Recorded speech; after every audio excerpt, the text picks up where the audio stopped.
So the next year is going to be more difficult than this one. Of course, this one had lots of difficulties with the war and all that. But because growth is going to slow in the world more generally, people are raising interest rates, that brings down growth. India is also going to be hit. Indian interest rates have also gone up, but Indian exports have been slowing quite a bit. And India's inflation problem is more a commodity inflation problem, vegetable inflation problem, and that is also going to be negative for growth. Hello and welcome to All Indians Matter. I am Ashraf Engineer. By all estimates, 2023 is going to be a tough year on the economic front. The latest and perhaps the strongest warning has come from former Reserve Bank of India Governor Raghuram Rajan. He didn't sugarcoat things when he said that India would be lucky if it managed 5% growth next year. That 2023 will be tougher than 2022 is now a common refrain no matter who you ask.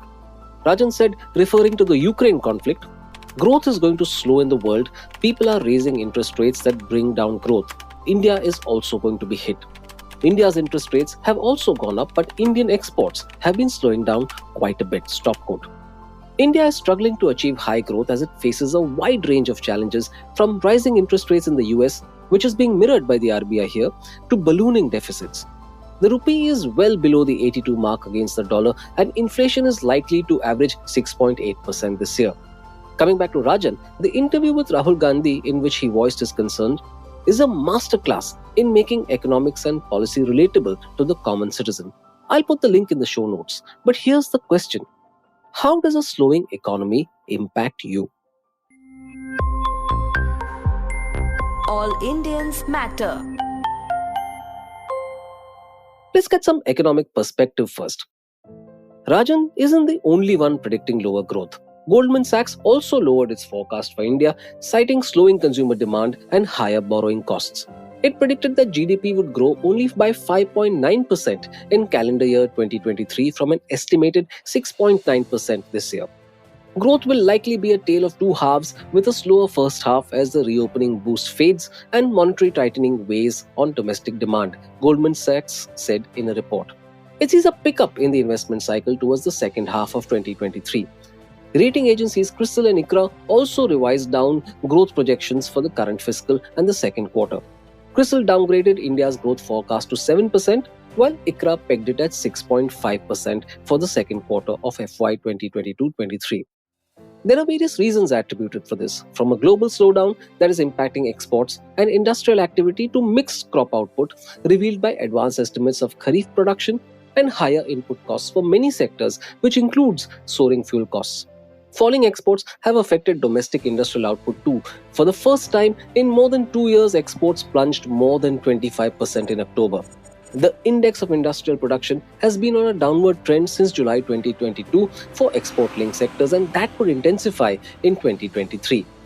Rajan has an interesting take on how we look at growth. He pointed out that the problem with growth numbers is that you have to understand what you're measuring them against. He says, we had a terrible quarter last year, and if you measure with respect to that, you look very good. So ideally, what you do is look before the pandemic in 2019 and look at now. If you look at 2022 vis-a-vis 2019, it's about 2% a year. It's too low for us. Stop quote. And I agree. In my view, and this is echoed by many, anything less than 7% is not good enough for India. It impacts poverty alleviation, investment in public services, and most important of all, job creation. And let's not blame it all on COVID-19. As Rajan pointed out, India was slowing even before the pandemic. It had gone from 9% to 5%, and that was because we didn't implement reforms that would generate growth. The other worrying pattern is the concentration of wealth in the hands of a few. Rahul pointed out to Rajan that a few people are getting rich and they can go into any business while the rest remain backward. These few people's dreams are fulfilled while those of the rest are dashed. Rajan agreed that this is a major problem. Rajan said, and I quote, the poorest could get ration, they get everything, the rich didn't suffer any difficulties, those in between, the lower middle class, had to lose a lot. They lost their jobs, debts went up.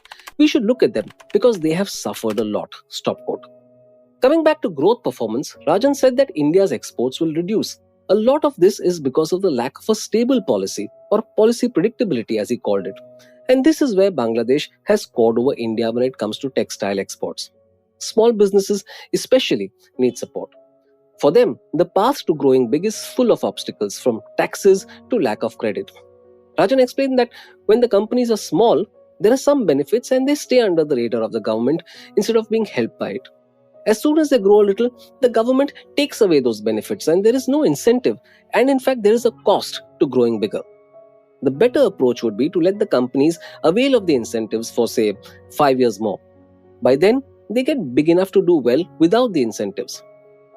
Let's talk now about how slowing growth will impact you. First, it erodes the standard of living because incomes shrink or are lost and prices rise. Inequality widens as industries shut or layoffs increase or pay cuts are enforced. The government earns less tax revenue, which means there is less to invest in public services like healthcare and education, as well as infrastructure.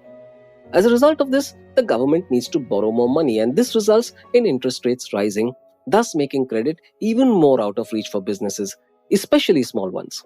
This is why your EMIs could rise too if you have taken a loan for a house or for personal reasons. Productivity falls, and so does consumer demand.